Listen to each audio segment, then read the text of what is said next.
প্রধানমন্ত্রীর উপদেষ্টা পরিচয়ে মিথ্যা গ্যাজেট প্রকাশ করে প্রতারণার অভিযোগে ডক্টর আরিফ চৌধুরী নামে একজনকে গ্রেপ্তার করেছে ডিবি। এই ঘটনায় বিস্তারিত জানাতে ডিএমপি মিডিয়া সেন্টারে ব্রিফ করছেন ডিবির অতিরিক্ত পুলিশ কমিশনার মোহাম্মদ শফিকুল ইসলাম। সরাসরি চলে যাচ্ছে সেখানে।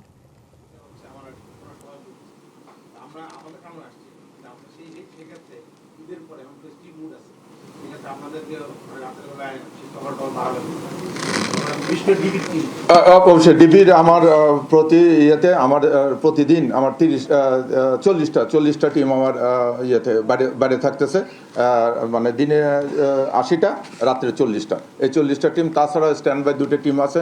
কেউ যদি আমাদেরকে কোনো সময় কল করে বা কোনো সাহায্য, আমরা কিন্তু তাৎক্ষণিকভাবে এটা রেসপন্স করি।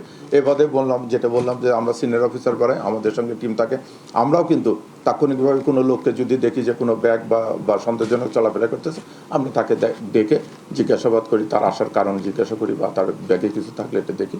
এটা আমাদের আইনগতভাবে এটা আমরা চলতেছি। আপনারা জানালেন, এটা আমরা অবশ্যই আমি ঊর্ধ্বতন কর্তৃপক্ষের সঙ্গে কথা বলে এটা আরো বৃদ্ধি করব, যেন এরকম জনদুর্ভোগ না হয়। ধন্যবাদ।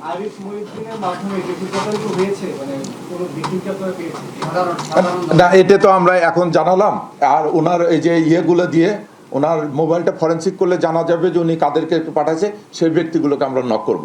আমরা দেখেছি অনেক লোককে ইয়ে করেছে, এরকম অনেককে উনি এই চিঠিগুলো আদান করতে। ওনাকে নিয়ে আসলাম প্রাথমিক পর্যায়ে, কক্সবাজার থেকে নিয়ে আসে আপনি জানেন যে মানে ওকে নাস্তা করা একটু ইয়ে করতেই আমাদের সময় চলে গেছে। তো আমরা এটা করতেছি, করে নিয়ে আমরা যদি ওরকম কেউ হয় সে ভিক্টিমের সঙ্গে অবশ্যই আমরা যোগাযোগ করবো। সে যদি আইনগত সহায়তা চায় তাকে আমরা আইনগত সহায়তা করবো। এটা ভুয়া বলেছি তো, এটা ভুয়া, চৌধুরী ভুয়া, ভুয়া আর কি, ভুয়ার ওপর চেঞ্জ করতে।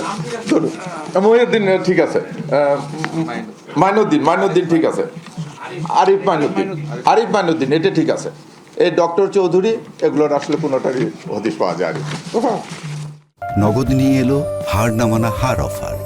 সর্বনিম্ন 10,000 টাকা রেমিটেন্স নগদে পাঠালে থাকছে স্বর্ণের হার জেতার সুযোগ।